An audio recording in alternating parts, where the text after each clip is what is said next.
slowed the game down. They mucked it up. They played zone from the first play on, and um, that was a well executed game plan. It kind of put our guys in mud, and I thought it was good for us to kind of. I just told the guys every game has a life of its own, and so you just have to find what buttons to push from a coaching standpoint and from a playing standpoint. And our guys did that. So. What buttons did you push? I thought we did a much better job outside of that first however many minutes where we started to play much faster. I thought we were kind of just in our heels, allowing them to dictate the tempo of the game. I mean, it was clear they were trying to run the shot clock down to the last little deal, and you got guys banking in threes from 30 feet. Like it's hard to, I think it takes an emotional toll on you too. But I thought our guys figured out, the recipe was to play fast, get to the paint, and then get threes. I thought we were settling, for no paint touch threes early on. Kevin, did you feel like the team may have looked ahead with Yukon past Delaware? Maybe. Kevin, did you direct Rob Wright to pretty much take over that game, or is that just something that came instinctively to you? No, it was instinct. I mean, he's a great player. So, great players, and it's my belief you got to give them freedom. I think that's one of the reasons that Rob came here, to be honest with you, because I think our spacing allows for freedom. I think we allow for creativity. And him and I have had a lot of discussions, pretty frank ones, to be honest with you, about how important his decision-making is, when he gets to the paint, because he can get by anybody any night. And so I thought tonight he was just surgical. Obviously, the three was going down for him, but I thought was almost more impressive was his rim finishing and his 9 assists.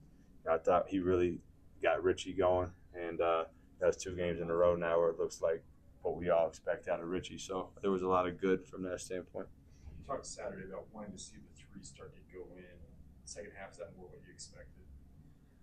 I mean, look, games are great when you make shots. They're bad when you miss them. You know what I mean? Like, it's just what it is. We all know it. We've all followed the sport. And so I think for me, it's are you taking the right ones, right? So I think to start out, we were 0-12 from 3. I'd say probably 8 of them weren't great shots. And so we talk a lot about paint, great shot. And so tonight in the second half, I thought that was more in play, and that's how we got more of those threes up. And those go in. Through 3 games, does anything really surprise you about this group yet, or is it pretty much kind of what you thought you would get? I'm still learning this group, to be honest with you. Still really early in the season. So it's hard to say. I would not say anything that surprised me, but I also don't feel like I know this group like the back of my hand. I think we're still learning, what's best for this team on both ends of the floor.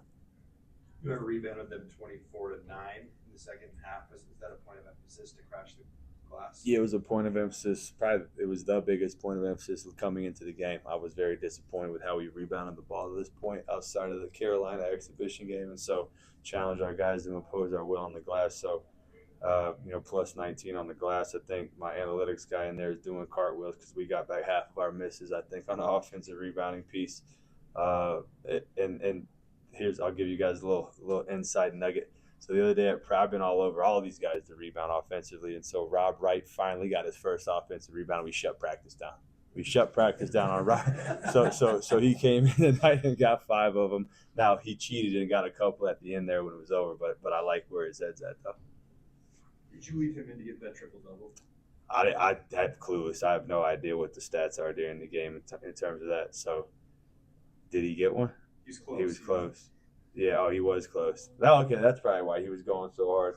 I'll have to tease him every game and say, "You almost have a triple-double. Go rebound." Kevin, you're 3 games and basically a week into it. What have you learned about your team?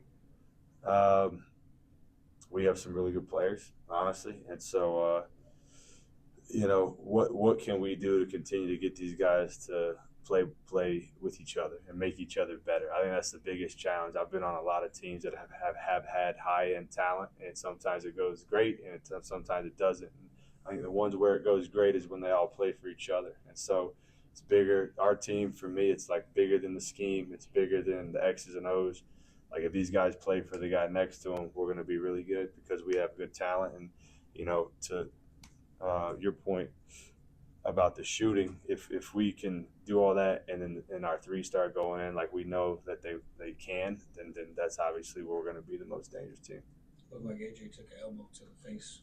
Yeah. How do you feel like he responded after that? Good. I mean, he's so grounded and nothing phases him. Honestly, like I love that about him. For an 18-year-old kid, I mean, I just love his approach. He's super mature, and I thought he came in. I don't know if it was before or after that, but sometime during that moment, he really got downhill. Obviously, he's such a load getting downhill. I think all of our guys. I'm proud of all the guys because we talked a ton about like our rim finishing. So now you're seeing a little bit more variety with our moves in the interior. In that Villanova game, he was trying to jump over the whole world, and they were being vertical at the rim. So that's one thing I really love about AJ in particular is that you could tell him something, and he is really smart in terms of I see that, and I'm gonna go do it. Some guys you got to tell 50 times, and they still don't get it. He's able to process things in warp speed. Could Kennard Davis have played if you really needed him today, and is that something to be concerned about going into Saturday? I mean, I'm concerned when all of our guys have any kind of injuries just because, you want a full, clean bill of health. I do think he could have played. I was telling the coaches afterwards, I mean, it's amazing when you take, one guy out, what it does to the team. He's such a huge part because of his toughness, his size, his defensive versatility. So I think for me, it made us all probably appreciate him even more.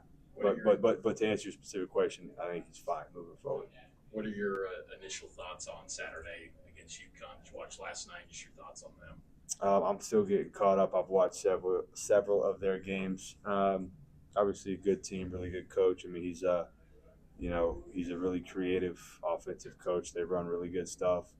Obviously, he's had a ton of success, so a great respect for him in particular in their program. So it'll be a good challenge,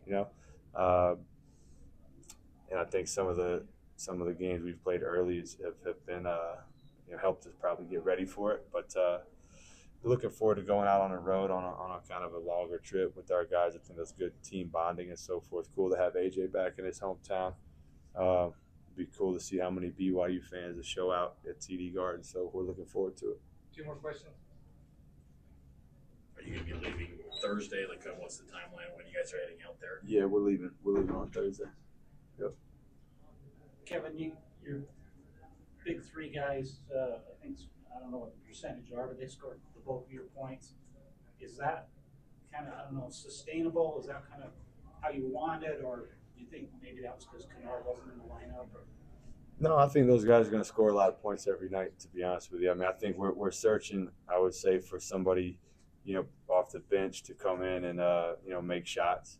I think Dawson will be that guy when we're fully healthy. We're giving a lot of opportunity to Tyler. He has yet to have a game that, he wants it. But I think it's coming because he's a winning player. Like, he makes winning plays out there. I think Dom has shown flashes in the last 2 games that have been impressive. We all think every shot Alex Kostic shoots is going in, so his time's coming just because we need shooting, and so somebody's going to answer the call. So, and we'll see. But again, I mean, our team is kind of built around those 3 guys, and I feel great when I wake up in the morning and know I'm going to battle with those 3 guys. I guess. Thank you. Thanks, guys.